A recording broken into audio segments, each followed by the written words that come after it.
So ayan na nga guys, nagte-testing ako ng kung walang pump, kung mabubuhay sila. So far, ilang hours na sila. Well, mga 16 hours na silang walang pump.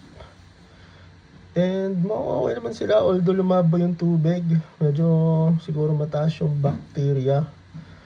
Pero ito yung malupit dito guys. Pucha, may naligaw na suso. Ayan o.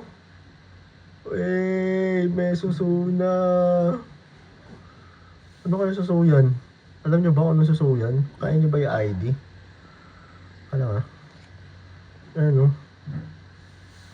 Gagi, natake siya nung isang isda. Astig. Ayan guys. Medyo kulang sa ilaw yata itong mga halaman ko.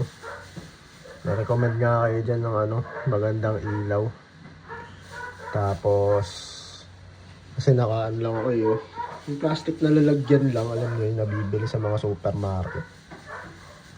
So ayan, mag-upgrade na lang ako ng totoong aquarium na guys. Kasi sayang naman yung setup natin Kaya recommend kayo guys ng mga pwede pa nating ilagay dito. Astig talaga, may suso. Tuwan-tuwa ako sa suso guys. Maliit pa lang yung suso, pero gusto ko malaki. Naaway siya dito kung maliit. Naubos na yung mga Java. Java fern nga ba? Hindi Java fern. Hornwort. Naubos na. Kinakain kasi ng mga isda.